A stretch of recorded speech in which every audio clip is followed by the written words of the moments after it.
सच के साथ। नमस्कार, सिटी वाराणसी लाइव में आप सभी का स्वागत है। मैं हूं अमित मिश्रा। आइए देखते हैं आज के हेडलाइंस। आरमेला पीजी कॉलेज में दिवसीय अंतर्राष्ट्रीय संगोष्ठी आयोजित। गुरु नानक जी का साहित्यिक दृष्टिकोण और समकालीन वैश्विक नैतिक मूल्य विषय पर हुई चर्चा। बीएचयू कार्यकारिणी परिषद में भाजपा नेताओं की नियुक्ति पर भड़के कांग्रेस के प्रदेश अध्यक्ष अजय राय। कहा, महामना की बगिया को राजनीतिक रंग देना है शर्मनाक। रामनगर मिल्कीपुर में प्रस्तावित बंदरगाह परियोजना के लिए भूमि अधिग्रहण कार्रवाई का जमकर हुआ विरोध। पुलिस बल के साथ पहुंचे प्रशासनिक अमले को लौटना पड़ा वापस। और बीएचयू के समन्वय भवन ओल्ड पीजी भवन सामाजिक विज्ञान के सामने छात्रों का धरना का दूसरा दिन भी रहा जारी। और अब समाचार विस्तार से। पंजाबी अकादमी उत्तर प्रदेश एवं आरमेला पीजी कॉलेज द्वारा गुरु नानक जी साहित्यिक दृष्टिकोण और समकालीन वैश्विक नैतिक मूल्य विषयक एक दिवसीय अंतर्राष्ट्रीय संगोष्ठी का आयोजन किया गया। शुक्रवार को आरमेला पीजी कॉलेज के महर्षि ज्ञानानंद जी सभागार में पंजाबी अकादमी उत्तर प्रदेश एवं आरमेला पीजी कॉलेज के संयुक्त तत्वावधान में गुरु नानक जी का साहित्यिक दृष्टिकोण और समकालीन वैश्विक नैतिक मूल्य विषय पर एक दिवसीय अंतर्राष्ट्रीय संगोष्ठी का आयोजन किया गया। इस संगोष्ठी में उपस्थित श्री राजीव रंजन, विदेशी भाषा विशेषज्ञ, चचियांग यूए शियू विदेशी भाषा विश्वविद्यालय चीन ने कहा कि गुरु नानक देव सिख धर्म के संस्थापक तथा 10 सिख गुरु में से प्रथम थे जिन्होंने धर्म के सिद्धांतों की स्थापना की। 30 वर्ष की आयु में उन्होंने आध्यात्मिक यात्रा शुरू की और भारत तथा उसके बाहर व्यापक रूप से यात्रा करते हुए अपनी शिक्षा का प्रसार किया। अरविंद कुमार मिश्र, उत्तर प्रदेश पंजाबी अकादमी ने पंजाबी अकादमी के विषय में विस्तृत चर्चा की। साथ ही उन्होंने गुरु नानक देव की शिक्षाओं पर प्रकाश डालते हुए कहा, गुरु नानक देव ने कहा है कि ईश्वरी नाम से अनुशासित ध्यान से मोक्ष प्राप्त होता है। मोक्ष को मृत्यु और पुनर्जन्म के चक्र से मुक्ति और ईश्वर के साथ एक रहस्यमयी मिलन के रूप में समझा जाता है, जो ईश्वर की पूर्ण अभिव्यक्ति का प्रतीक है। कार्यक्रम की अध्यक्षता प्रोफेसर आनंद वर्धन शर्मा, निदेशक अकादमी स्टाफ कॉलेज बीएचयू ने किया। प्रोफेसर उमापति दीक्षित, अध्यक्ष सांध्यकालीन विभाग, शिक्षा मंत्रालय, भारत सरकार, केंद्रीय हिंदी संस्थान आगरा ने गुरु नानक देव के जीवन वृत्त पर प्रकाश डालते हुए उन्हें कबीर के समकालीन माना।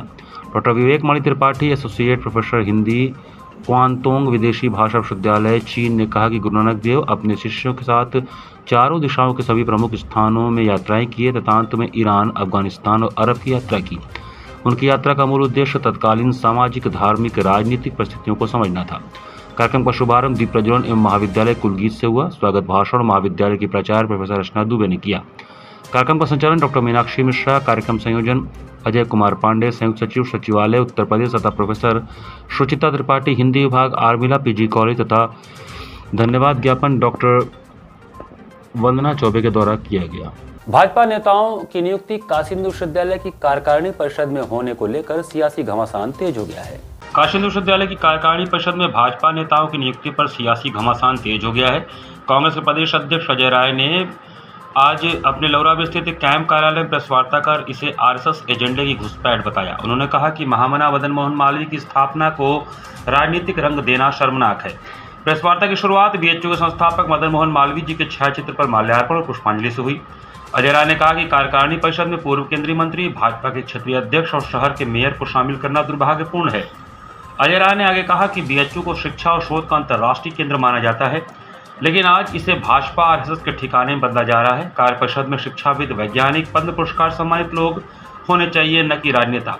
उन्होंने कहा कि पूर्व में कांग्रेस सरकार के समय परिषद में केवल उच्च शिक्षाविद और विशेषज्ञ शामिल होते थे, लेकिन अब संस्थान की गरिमा को गिराने का काम किया जा रहा है। अजय राय ने आरोप लगाया कि बीएचयू में एमआरआई टेंडर, जीएम पोर्टल की अनदेखी, महंगे दवाइयों खरीद और सीसीआई लैब जैसे सेवाओं को निजी कंपनियों को सौंपने जैसे मामलों में बड़े स्तर पर भ्रष्टाचार हुआ है।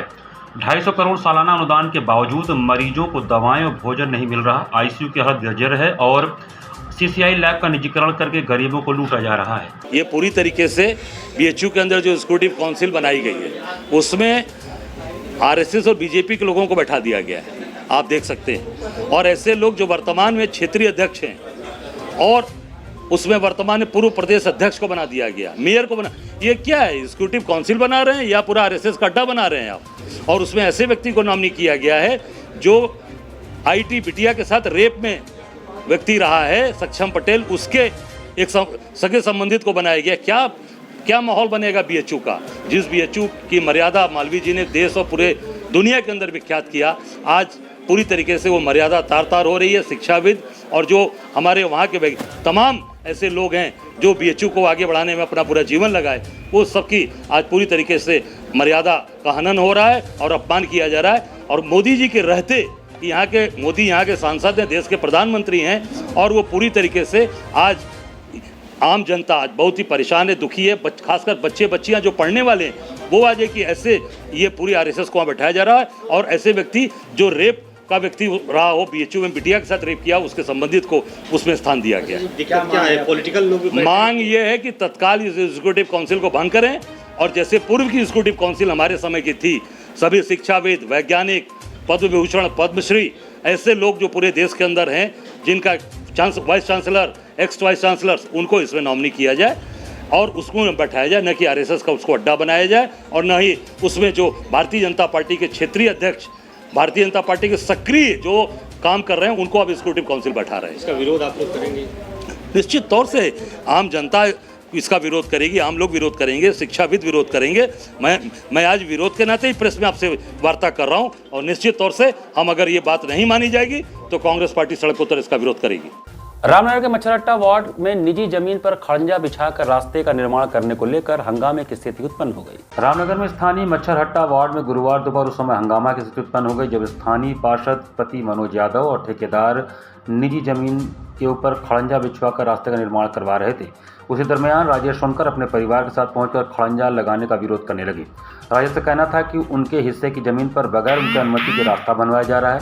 उसने यह भी आरोप लगाया कि पीछे जमीन की प्लॉटिंग कर रहे लोग रास्ते का लाभ देने के उद्देश्य से स्थानीय पार्षद पति की मिलीभगत से उसके हिस्से की जमीन पर जबरन रास्ते का निर्माण कराया जा रहा है। आपको बताते चलें, पिछले महीने में भी यहां खड़ंजा लगवाकर रास्ता बनाने का प्रयास किया गया था, लेकिन विवाद के चलते उसे रोक दिया गया। मौके पर नगर निगम जोनल अधिकारी इंद्र विजय पहुंचे। विवाद को देखते हुए स्थानीय पुलिस बल भी मौके पर पहुंच गई और कोई विवाद न हो इसके लिए काम बंद करने के लिए कहा। ऑनर्स विषय में बदलाव और आवंटित सीटों के आंकड़ों की मांग को लेकर सामाजिक विज्ञान संकाय काशिंद विश्वविद्यालय में छात्रों ने धरना दिया। BHU के सामाजिक विज्ञान संकाय में BA द्वितीय वर्ष के छात्रों ने धरना दिया। छात्रों ने संकाय के गेट को बंद करके नारेबाजी किया। छात्र ऑनर्स विषय में बदलाव और आवंटित सीटों का आंकड़ा मांग रहे थे। संकाय के गेट बंद कर प्रदर्शन कर रहे छात्रों ने बताया कि 6 विद्यार्थियों ने ऑनर्स विषय में बदलाव के लिए आवेदन दिया था और संकाय सीटें न होने की बात कह रहा है।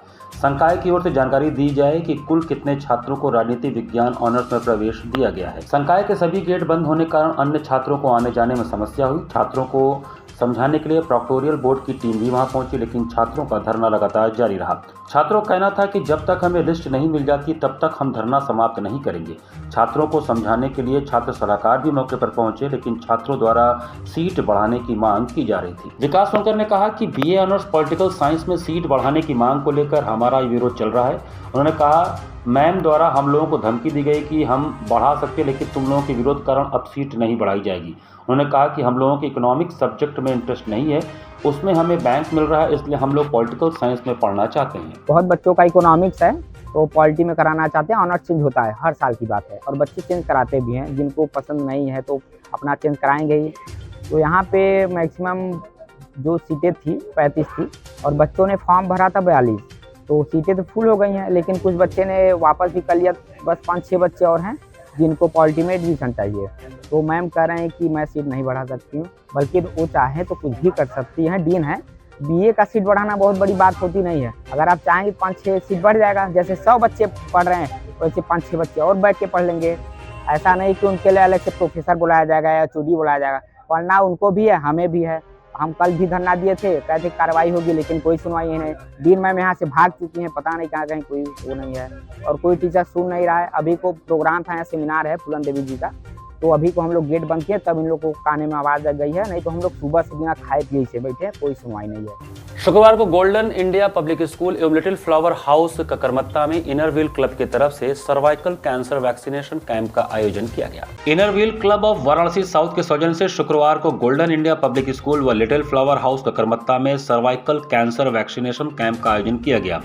कार्यक्रम के मुख्य अतिथि इनरव्हील 312 के मंडलाध्यक्ष प्रिया नारायण की उपस्थिति व शहर की प्रतिष्ठित cancer surgeon doctor Vinita Srivastava की देखरेख में 9 से 14 वर्ष की 65 बालिकाओं को वैक्सीनेशन की डोज दी गई। उन्हें अपने शरीर को किस तरह स्वस्थ रखना है, इसकी साफ सफाई के बारे में विस्तृत जानकारी दी गई।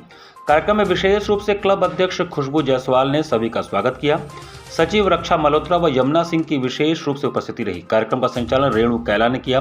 वैक्सीनेशन की डोज देने के लिए सिस्टर अंजलि श्रीलता व पूजा का विशेष सहयोग रहा। इंडिया जो एक डेवलपिंग कंट्री है, इन कंट्रीज़ में ये जो लोअर सोशियो इकोनॉमिक कंट्री है उसमें सर्वाइकल कैंसर का जो इंसिडेंस है वो लगातार बढ़ रहा है। तो एक ही चीज़ जो हमको बचा सकती है वो है सही समय पे कैंसर का वैक्सीन लगवाना। वैक्सीन लगवाने से भविष्य में 20 साल 30 साल बाद जो बच्चियां हैं उनको ये कैंसर होने की संभावना काफ़ी कम हो। जैसे आपने देखा पोलियो की वैक्सीन लगाने से पोलियो हमारे यहाँ से चला गया, ख़त्म हो गया। वैसे हम लोग उम्मीद करते हैं कि अगर इस तरह के हम लोग और प्रोग्राम आगे रखेंगे तो अगर सारे पॉपुलेशन वैक्सीनेटेड हो जाए तो कैंसर, सर्वाइकल कैंसर होने की संभावना नगण्य हो जाएगी। ये वैक्सीन जो है सिर्फ सर्वाइकल कैंसर के लिए? हाँ, केवल सर्वाइकल कैंसर के लिए ही उपलब्ध है, इसीलिए केवल लड़कियों को लगती है क्योंकि यूट्रस बच्चियों में ही होता है।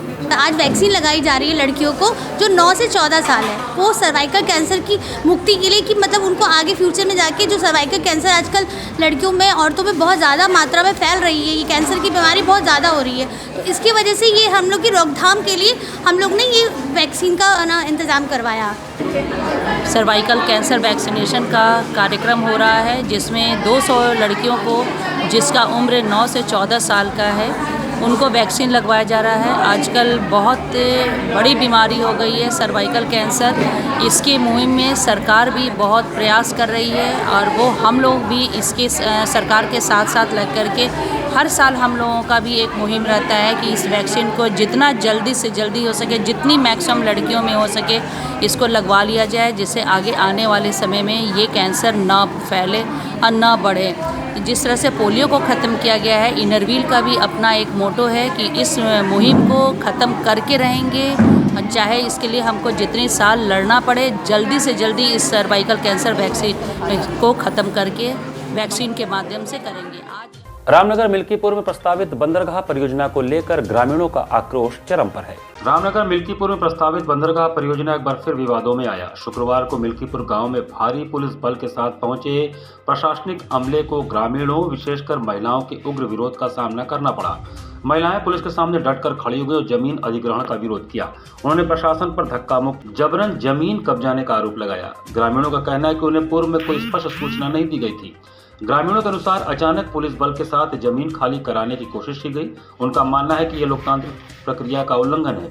इस विरोध प्रदर्शन में ग्राम प्रधान कन्हैया लाल राव सहित कई स्थानीय लोग शामिल थे। बड़ी संख्या में एकत्र हुई महिलाओं ने स्पष्ट कहा कि वे अपनी पुश्तैनी जमीन किसी भी कीमत पर नहीं छोड़ेंगी। उन्होंने आरोप लगाया कि बिना लिखित नोटिस या मुआवजा तय किए जबरन खेतों पर कब्जा किया जा रहा है। प्रदर्शन के दौरान नारेबाजी और हंगामा हुआ। स्थिति को नियंत्रित करने की कोशिशों के बावजूद पुलिस प्रशासन को पीछे हटना पड़ा। अंत में उन्हें बिना कार्रवाई के लौटना पड़ा। बंदरगाह वाले आए थे, पूरा उठवा खान उनके हम लोग को गाली गलौज देने लगे। आप लोग का पैसा निकलने लगा। नकपाल हाथ पकड़ लेना है हमन का, हाथ पकड़ के कहथुन कि जब तुम लियाओ कागज लियाओ, तुम लोग अपना घर जमीन का कागज लियाओ। हम कागज मांग रहे हो। आप लोग के साथ भी कुछ हुआ है?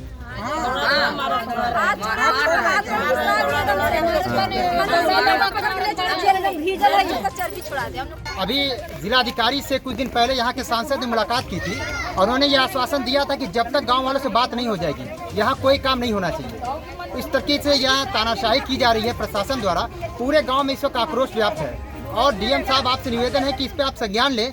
कोई भी अगर घटना घटती है उसका जिला प्रशासन जिम्मेदार होगा, क्योंकि आपसे बार बार ये कहा जा रहा है कि आप इस मौके का संज्ञान लीजिए, गांव वालों से बात कीजिए कि वो क्या चाहते हैं क्या नहीं चाहते हैं। क्योंकि बिना बात किए इस तरीके से जो तानाशाही की जा रही है, कहीं न कहीं आने वाले वक्त में अगर इस तरीके की कोई दूसरी घटना घटती है तो कोई बड़ी घटना इस गाँव में घटने के लिए तैयार है। यहाँ पर वक्त चला छोटे से ब्रेक का। बने रहिए सिटी वाराणसी लाइव के साथ। वाराणसी लाइव सच के साथ। Facilities of Navneeta Kuvar Public School, quality education, well qualified faculty, dance, vocal, instrumental music, robotics, art and crafts, skating, karate classes, indoor and outdoor activities, use playground for kindergarten and various types of games, math, physics, biology, chemistry lab and smart library, well maintained computer lab and classes, highly secure and GPS track convince facilities, educational based activities using technique tools and interesting methods for students.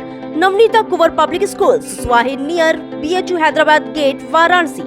Mobile number 7311128462, Navneeta Kunwar public school.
I am a student of Jeevandeep Mahavidyalaya. I am proud of Mahavidyalaya for excellent faculty, best support and best infrastructure and best place. I am a student of Jeevandeep Mahavidyalaya. I am proud of Mahavidyalaya for excellent faculty, best support and best infrastructure and best place. I am a student of Jeevandeep Mahavidyalaya. I am proud of Mahavidyalaya for excellent faculty, best support and best infrastructure and best place. Varanasi live, सच के साथ। Break के बाद आपका स्वागत है।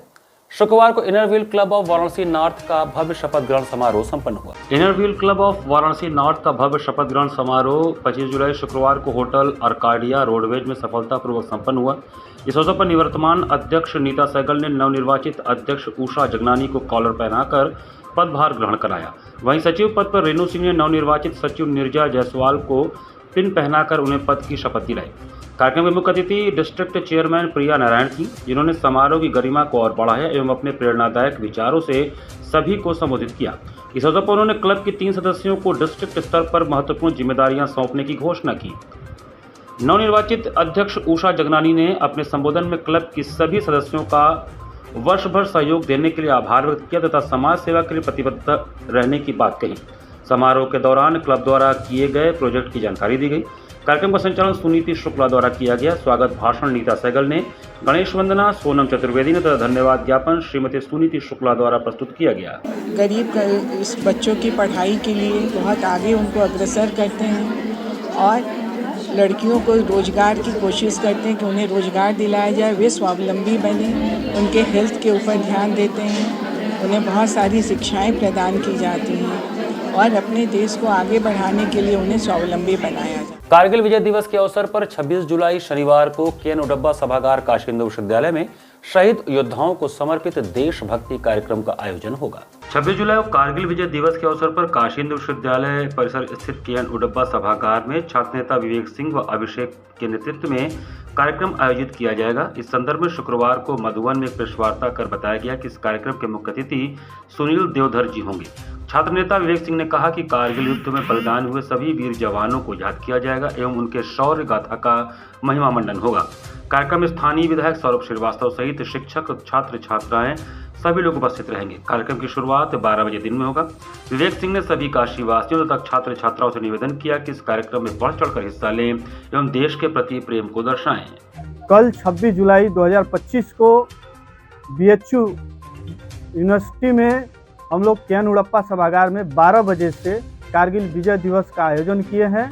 आप सभी देशवासियों से निवेदन है कि देश के वीर जवान, देश के वीर सपूत जिन्होंने कारगिल युद्ध में अपना जान तक न्यौछावर कर दिया और शहादत दी, उन वीरों की शहादत को हम लोग श्रद्धांजलि अर्पित करने, उन वीरों के साहस और बलिदान को हम लोग याद करते हुए कल कारगिल विजय दिवस पर उन भारत माता के वीर सपूतों को याद करेंगे और राष्ट्रहित सर्वोपरि का संदेश देंगे।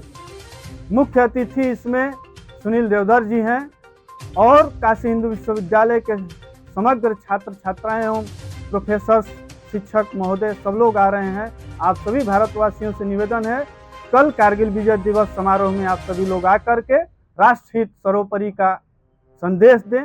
मदनपुरा गोल चौक के पास स्थित प्राचीन श्री सिद्धेश्वर महादेव मंदिर में जलाभिषेक के साथ भव्य आरती किया गया। शुक्रवार को मदनपुरा गोल चौक के पास प्राचीन श्री मंदिर में सिद्धेश्वर महादेव मंदिर में विश्व हिंदू परिषद के अध्यक्ष राजेश मिश्रा एडवोकेट के नेतृत्व में जलाभिषेक व पूजन अर्चन कर फल मिष्ठान का भोग लगाकर डमरू वादन के साथ भव्य आरती की गई। इस दौरान प्रमुख रूप से विनय, सुनील कुशवाहा, महामंत्री देवेश, जिला संयोजक विनोद, अरविंद यादव, मोनू, दिलीप, राधिका सहित दर्जनों लोग उपस्थित रहे। नहीं, ये दिसंबर में जब यह ताला खुला था तब यहीं पे विराजमान थे हमारे देवादिदेव सिद्धेश्वर महादेव।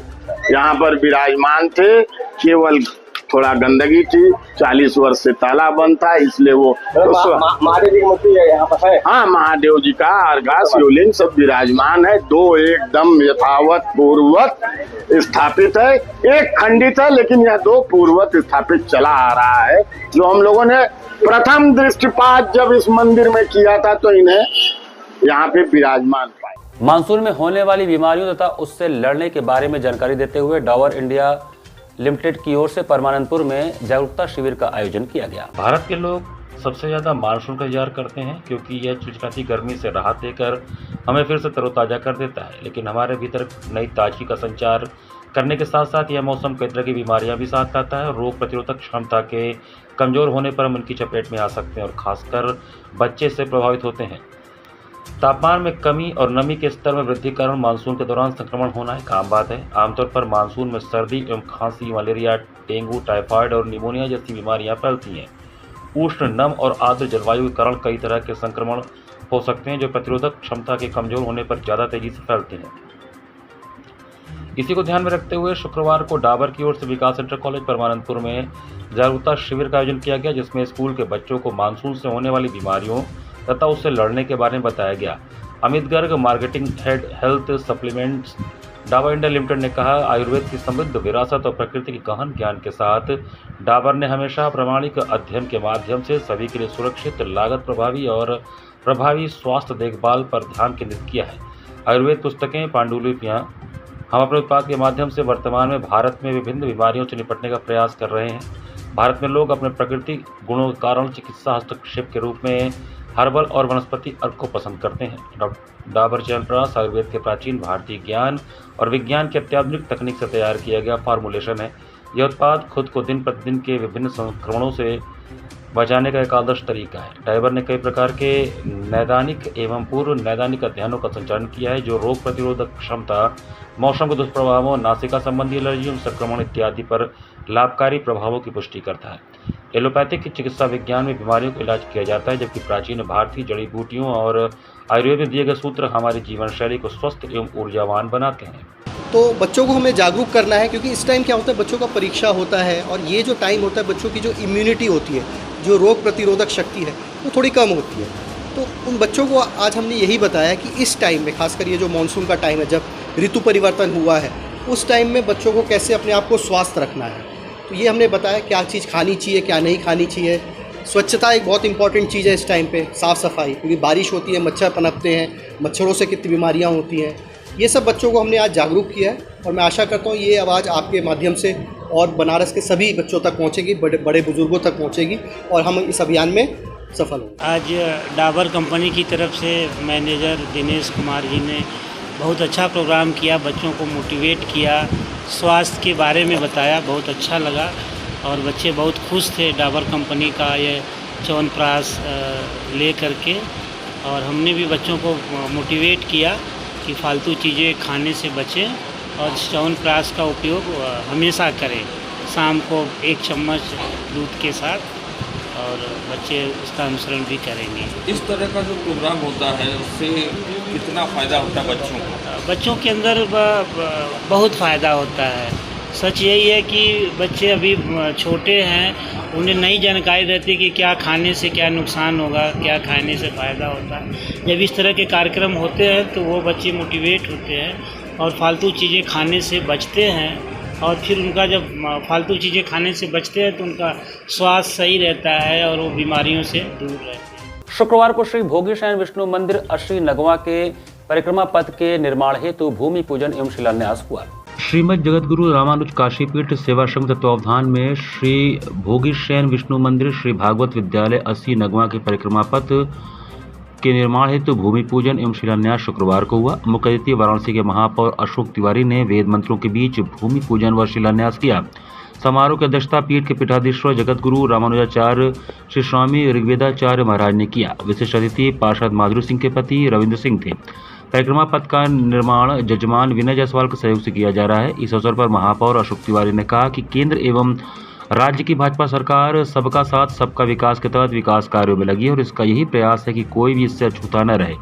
प्रदेश सरकार द्वारा प्रदेश के मंदिरों में मठों का भी सुंदरीकरण कराया जा रहा है। कार्यक्रम का संचालन भाजपा के निवर्तमान महामना मंडल अध्यक्ष जगन्नाथ ओझा ने किया। इस अवसर पर नंजी पांडे, अनुराग पांडे, छोटू, महामना मंडल अध्यक्ष अनुराग शर्मा, डॉक्टर श्रीराम त्रिपाठी, विभूति दीक्षित, सुधांशु दीक्षित, रामयश मिश्र, आशुतोष पांडे सहित काफी संख्या में क्षेत्र के नागरिक उपस्थित थे। अस्सी के मां गंगा के पवित्र तट पे भगवान श्री भोगी शयन विष्णु मंदिर 80 पर नदी हमारे एकदम गंगा किनारे है, 80 पे है। वहाँ पर एक मंदिर में परिक्रमा का निर्माण हो रहा, उसी का भूमि पूजन था। उसी पर मुझे महाराज जी के द्वारा बुलाया गया था और उसी का भूमि पूजन है। हमें लगता है तैयार होने में 2 से 3 महीना के अंदर तैयार हो जाएगा। और लागत अभी जब मंदिर का काम होता है तो कोई सरकारी काम नहीं है जिसका लागत का अनुमान किया जाए। सब भक्तों के द्वारा लोगों के सहयोग से काम हो रहा है। जो भी खर्चा होगा सब लोग करेंगे और सबके सहयोग से बन रहा है। श्री जगत गुरु रामानुजाचार्य जी महाराज जी ने 1954 में काशी पीठ सेवाश्रम श्री लक्ष्मी नारायण भोग शयन दिव्य देश का स्थापना किया। तो उस मंदिर के निर्माण कार्य में जो है परिक्रमा मार्ग बन नहीं पाया था। उसी परिक्रमा मार्ग को बनवाने के लिए आज भूमि पूजन हमारे महापौर अशोक तिवारी जी के द्वारा सुसंपन्न हुआ। मुझे विश्वास है कि बसंत पंचमी तक जो है ये तैयार हो जाए, बनकर के परिक्रमा मार्ग शुरू हो जाएगा। क्या कहेंगे गुरु जी, हमारे चैनल के माध्यम से कार्तिक वासियों को सावन का पावन पर्व भी चल रहा है। हम यही कहेंगे कि श्री लक्ष्मी नारायण भगवान की आशुतोष भोलेनाथ बाबा की महती कृपा से आप लोग दर्शन करें और महाभिषेक करें और विष्णु भगवान के अर्चन बंदन करें। और इसमें चतुर्मास व्रत है। व्रत में जो है 4 महीना तक जो है कि भगवान शेष शाही भगवान शयन करते हैं। उसमें उनका जप करने से, अनुष्ठान करने से मंगलमय भगवत कृपा प्राप्त होती है। रोटरी क्लब बनारस एवं आशा एजुकेशनल ग्रुप द्वारा रक्तदान शिविर का आयोजन किया गया। रोटरी क्लब बनारस एवं आशा एजुकेशनल ग्रुप के संयुक्त तत्वावधान में रक्तदान का आयोजन किया गया। यह आयोजन बाबतपुर स्थित आशा कॉलेज में वृहद रूप से हुआ। विशेष अतिथि स्थानीय विधायक अवधेश सिंह, रोटरी के डिस्ट्रिक्ट गवर्नर आशुतोष अग्रवाल रहे। कॉलेज के प्रमुख प्रभात सिंह ने सर्वप्रथम रक्तदान कर शिविर की शुरुआत की। रोटरी की तरफ से आलोक पारेख ने सर्वप्रथम रक्तदान किया।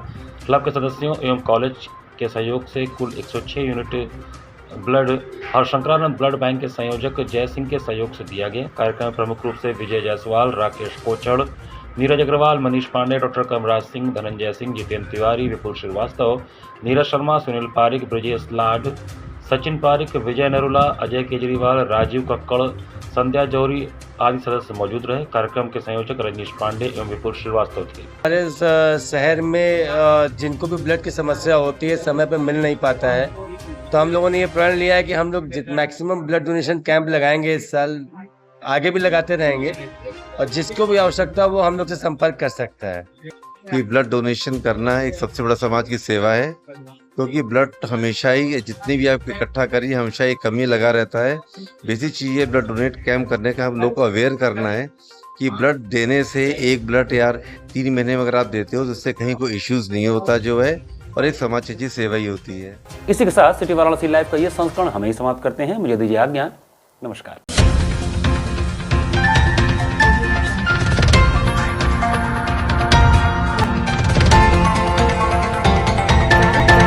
लाइव सच के साथ।